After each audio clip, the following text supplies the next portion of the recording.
single day. I'm gonna make something great. That's my way. Hi everybody. I am Ginger Wolf and welcome Stripped Finance. This video is for informational and entertainment purposes only. I am a feature entertainer and stripper, not a financial consultant. Please speak to your financial advisor about any financial matters. And with that out of the way, let's get into the video. The Intelligent Investor by Benjamin Graham. Summary. Short 1. Stock market history. Many new emerging investors will use historical data to predict the future. But the value of any investment is a function of the price you pay. Graham gives many examples of the most common reasons people erroneously issue stock prices. Buy in the hype of bulls. Solid markets. Not doing your research. Reliance on non-professional experts. Not staying humble when your stocks are working well. Shortcut 2. The story of the inflation. For example, $1 10 years ago cost more than $1 today. So, instead of holding cash, we should invest in cash so that we can overcome inflation. Despite this, most investors are not aware of inflation. Psychologists call this the fraud of money. A 2% wage increase is a reduction in our income when inflation increases by 4%. Apart from this, people generally prefer this situation rather than reducing wages by 1% during the year when inflation is 0. Therefore, measure your investment success by saving money after inflation rather than how much you invest in your investment. Shot 3. Shares can't be reliable. Overcoming inflation. Graham explains that stocks often outperform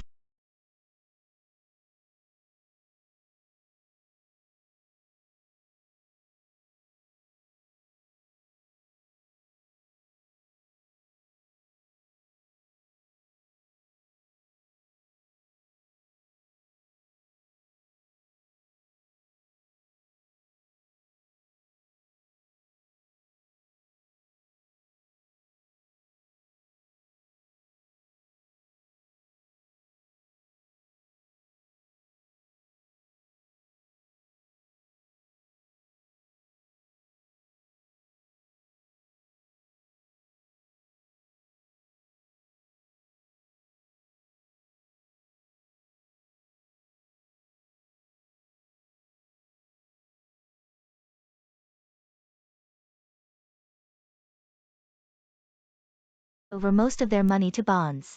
This person already has enough money, and their children will inherit their stock. A 25-year-old man who saves his marriage and a house deposit should never put all his money in stocks. Both of these situations challenge the general advice to move money from stocks to bonds as you grow older. Instead, other factors are very important. Instead, the type of investor you are should be based on the characteristics of your job, the number of people who rely on you, etc. Before deciding how to invest, you should consider the following factors. Are you single or married? Is your partner working, and how much do you earn? Do you have children? If not, do you want children? When will higher costs, such as college education, come in? Will you earn money sometime? Or will you have to spend money to keep a parent in a foster home? Is your work safe? If you work for yourself, how long do the same companies live? How much money can you lose in investing? Shot 6. Investment protection. Graham believes defensive investors should have at least 25% of their savings in bonds. Then, a limit of 75% of the savings in stock. Graham also advised against buying too many stocks at low prices over the years. When choosing stocks, as a defensive investor, Graham recommends considering a few things about each company. How much business? Choose larger and less consistent companies.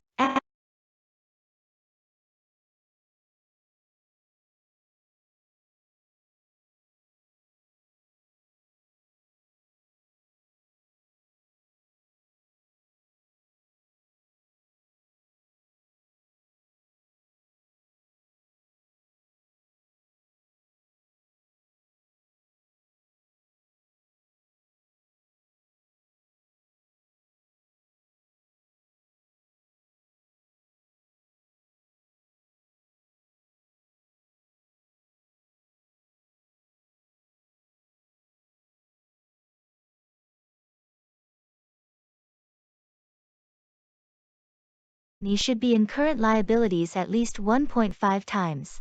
They should not be liable for more than 110% of the residual current assets. There should be no salary shortage for the past 5 years. There must be a dividend. Last year's salary should be higher than last year's. The stock price should be less than 120% of the residual assets. Shot number 8. How to invest in stocks. Avoid day trading because it is very dangerous. IPOs are not a good investment as they tend to have a very high value. Handle cheap bonds with hesitation. Buy only foreign bonds if you are incredibly confident. A large company is not a good investment if you pay too much for the stock. Largely growing firms, therefore, avoid companies with more than 25 to 30 price/salary ratios. Be aware of temporary dislikes. The market forgets quickly, and this stock is likely to rise again if you get it at a fair price. Shortcut 9. Accept proof of investment. As we will see later, Graham outlines 2 steps you can take to engage in real investment. First, you can be a defensive investor.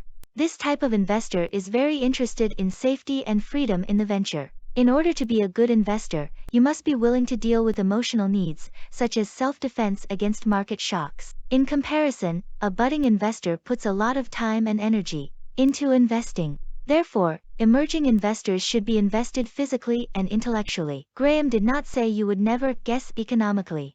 Instead, you recommend that you do not invest more than 10% of your investment in what you call your crazy money account. Both defensive and emerging investors must be smart investors. A prudent investor will never lose stock based on his share price. Instead, they will consider the value of the company and make a decision based on that. Shot 10. You can make more money with market variability. Graham uses the image of Mr. Market to explain how we should not panic when stocks go down and instead make our own decisions. Suppose we have a small stake in a $1,000 business. My colleague, whose name is Mr. Market, tells us every day what he thinks our stocks are worth. Sometimes you value these stocks at the right level based on sound business development and expectations. That being said, sometimes Mr. Market becomes very enthusiastic and informs our stocks at unreasonable prices. If you are a smart investor, you will not let Mr. Market determine the value of your shares. Instead, you should make your own decisions based on your research. Then you can decide to sell the stock when the is right and buy more stock when the price is low. Shortcut 11. Beware of using financial advisors. Here are some of the signs that you should seek help with your investment. 1. You have lost more than 40% of your portfolio. 2. You are struggling to survive. 3. Your portfolio is turbulent and not well thought out. 4. You have recently had major changes in your life, such as quitting work or self-employment. Graham said some counselors are fake. Therefore, Graham proposes to consider the following statements to be used by a counterfeit investor. This is your chance for a lifetime. You don't want to be rich like me? It would be better if you could focus on performance than my payments. You can't lose my way. You have a lot of money to earn. This is a strategy that only I know. You do not need to question the legitimacy of this approach. Short 12. Security analysis. Graham describes something called security analysis. This is an analysis to be done to measure the value of a given stock. You can then compare this value with the actual stock price and decide whether the stock is an attractive purchase or not. Security analysis should not be difficult, however. They should only need basic algebra. As well as conducting a security analysis, you should also consider the following to ensure that you do not overpay the company stock. The company's long-term prospects, company management level, financial capacity and financial structure, separation record, current profit margin. Shot 13. Safety marks. Graham focuses on margin of safety as a very important part of your investment strategy. You should always buy a company stock of at least 50% below its actual value. This practice will reduce your decline as much as possible and increase your chances of making money. Final review. Intelligent investor focuses on evidence-based investment decisions. By understanding your financial situation and policies, you can make effective decisions about how you manage your money. For others, investing in indexes and REITs is the way forward. For some, financial advisors are the key to financial success. But choosing the right financial advisor is important, too. In each financial decision, you should consider the evidence. Hi guys, I'm Ginger Wolf and thank you for making it this far into the video. If you have the time, don't forget to like, comment, share, and subscribe, and I'll see you next time on Stripped Finance. So, in the meantime, I believe in you. I know you can do it. Just keep on grinding, okay?